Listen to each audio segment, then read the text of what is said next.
Hi guys, this is Juveria और मैं ये वीडियो बना रही हूँ राखी मैम को और आप लोगों को बहुत सारी चीज़ें बताने के लिए जो शायद अब तक हाईलाइट भी नहीं हुई है और किसी को पता भी नहीं है। और अभी जो चल रहा है मीडिया में, तो मुझे लगता है ये बताना बहुत ज़रूरी है। मैं राखी सावंत अकेडमी में एज अ बिज़नेस हेड काम कर रही थी। मैं कई बार राखी मैम और आदिल खान दुरानी से मिल चुकी थी जॉइन करने से पहले, और मुझे जब जॉब सही लगी तो मैंने जॉइन कर लिया। जॉइन करने के बाद मुझे मालूम था कि मुझे सिर्फ आदिल के साथ काम करना है, क्योंकि राखी मैम तो बिग बॉस मराठी में थी। जब आदिल के साथ काम करने लगी तो ऑब्वियसली वो वर्थ नहीं था, क्योंकि हर रोज़ डिसरिस्पेक्ट, हर रोज़ मेंटल टॉर्चर था। इनफैक्ट जॉइन करने के 15 दिन के अंदर वो आपको बोल रहे हो कि मुझे 20 दिन से ज़्यादा लड़कियों के बगैर रहना नहीं आता। मैक्सिमम मैं अगर अलग रहा हूँ, बिना लड़की के रहा हूँ, तो 20 दिन ही रहा हूँ। मुझे समझ नहीं आया था मुझे ये क्यों बोल रहा है, पागल ही हो गया है क्या?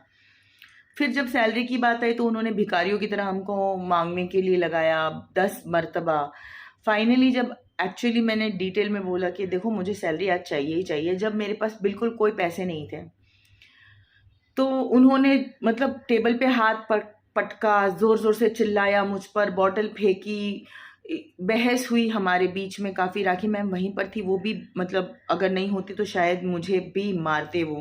पूरा अकेडमी का स्टाफ आ गया था हम दोनों के बीच में। मैंने 100 पुलिस के नंबर पे कॉल करके कंप्लेन करवाई कि ये आदमी मुझे ऐसे चिल्ला रहा है, मुझे डाँट रहा है, ये मुझे मारेगा बिल्कुल।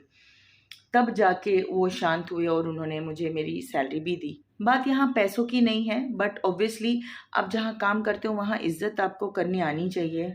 और सिर्फ़ मेरी ही नहीं, उन्होंने कई और स्टाफ मेंबर्स के साथ भी ऐसा किया है। नॉट ओनली दैट, बहुत सारे लोग जो होते हैं, छोटे-छोटे लोग जो आपके मेंटेनेंस में काम आते हैं, जैसे कि फ्लोरिंग वाला, कलर वाला, सिविल वर्क में प्लम्बर है, इन सब के भी पैसे उन्होंने कम से कम 50 बार ज़लील करके उनको दिए। तो ये सब देखकर मैंने छोड़ दिया था डेफ़िनेटली। आज जो राखी मैम के साथ हो रहा है, जिस चीज़ से वो गुज़र रही है, I can literally understand the mental torture she is been through.